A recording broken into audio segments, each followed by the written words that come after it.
Hi, welcome to the first mini lecture for Chapter 2. We're going to be focusing in this mini lecture on the key differences between job order costing and process costing.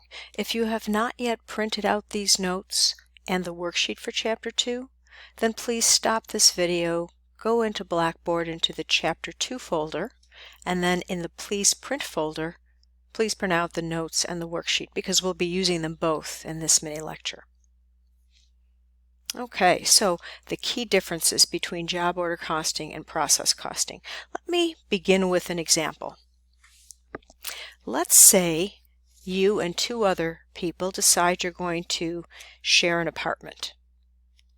And at the outset, you decide that you're going to share all expenses equally. Rent, cable, food, utilities, internet.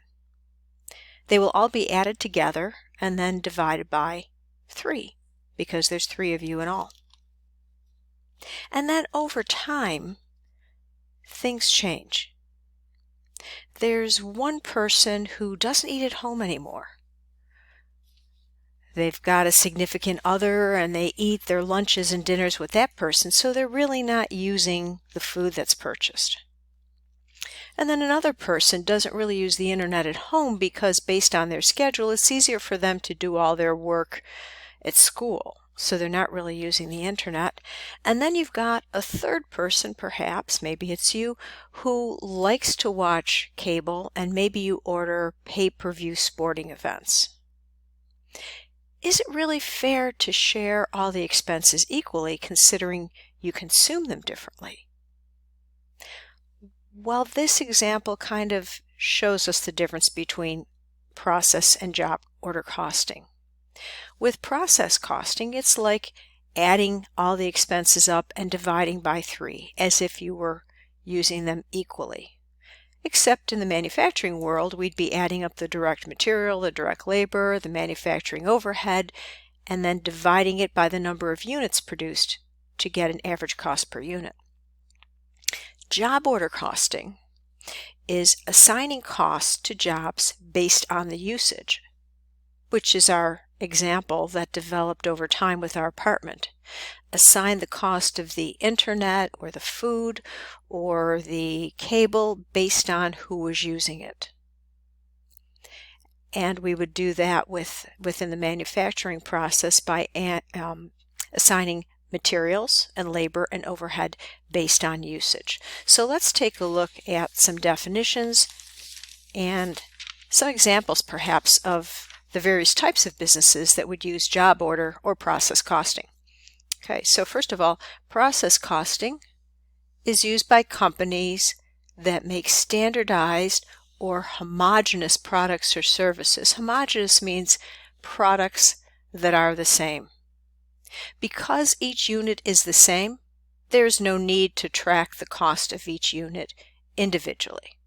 So process costing breaks the production process down into its basic steps or processes and then averages the total cost over the number of units produced.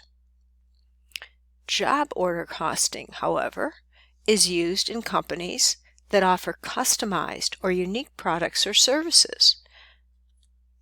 Unlike process costing, in which each unit is identical to the next, with job order costing, each unit or customer tends to be different.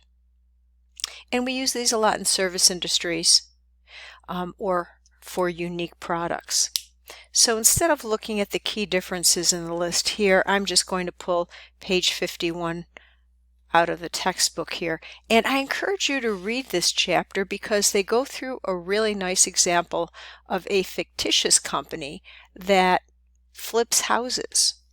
And they use that as an example of job order costing to first determine the cost of the remodeling and then how much profit is made. The link for Chapter 2 is the first link in your Chapter 2 folder in Blackboard. Okay, so for job order costing, these are unique products and services, like a construction project. Process costing is used for similar or the same homogeneous products and services, like bottles of wine, personal care products like shampoo and deodorant. So with job order costing, those products or services are customized to meet the needs of the customer or client, where in process costing, there's a series of standardized processes to produce all of their products. We accumulate costs by the job or the product or the customer in job order costing, and for process costing, you accumulate costs by the process. And by the way, in Chapter 3, we'll be focusing on process costing. In this chapter, we're focusing on job order costing. And for job order costing, the job cost sheet for each unique job is how we mainly track our costs and then report our costs, where for process costing, we use a production report. Now, what are some examples of job order costing type companies? Well, we said these would be for unique products or services, so it might be custom-built homes or custom-built RVs, recreational vehicles. A lot of service industries use job order costing. For example, doctors, lawyers, architects. The reason is each client's needs are different, so we need to keep track of the cost of servicing them separately and then billing them separately. For process costing, these are products that are all the same. So we deal with a lot of personal care products, for example, Crest toothpaste or Garnier shampoo or Degree deodorant. It could also be used a lot with food products, Campbell's canned soup, PepsiCo beverages, Brawny paper towels, Charmin toilet tissue. These are all products where one is the same as another. Okay, so let's take a look at our worksheet, and we're going to do our first exercise here to see if we understand the difference between job order and process costing. Okay, remember, job order costing is used for unique products or services. Process costing is used when the products or services are homogeneous or all the same. Okay, golf ball manufacturer. Think about it. Are they all the same or different from one another? Golf balls are pretty much homogeneous, so we would use process costing. Landscaping. Do they provide the same services for every single client? No. Some lawns are bigger than others. Some have a lot of hedges to trim. So each customer is different. So we would use job order costing in that case.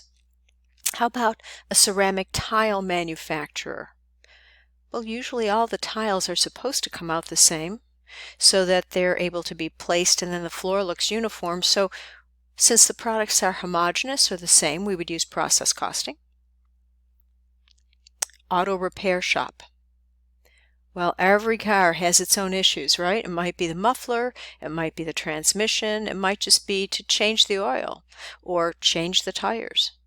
So it's based on the autos and consequently the customer's needs, unique needs. So that will be job order costing. Pet food manufacturer.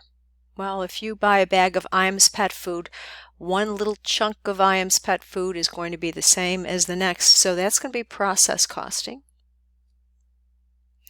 Light bulbs, also process costing, because one light bulb in a particular run of bulbs will be the same as the next.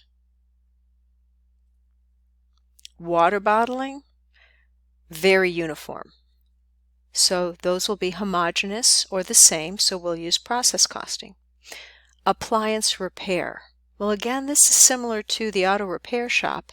If we have a washing machine that's broken, perhaps one, the temperature gauge is incorrect, and another, the motor might be burned out. So we're going to have to base that on the needs of the client or customer. So we keep track of costs by the job or customer. So that's job order costing. For a DVD manufacturer, those are each going to be the same, process costing.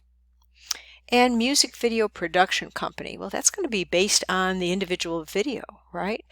One might have more dancers or more graphics that need to be provided. So that's based on the customer's or client's needs. We would use job order costing. So again, in summary, job order costing is used when you have unique products or services and you track costs on a job order cost sheet based on the specific needs of that product or customer in terms of direct material, direct labor, and manufacturing overhead. With process costing, that's used for products that are homogeneous or the same. They are alike. So consequently, we track costs by the process or step in manufacturing process. Again, we would track direct material, direct labor, and manufacturing overhead, but instead of tracking it by the job, we would track the cost by the step or the process. And that ends our first mini lecture.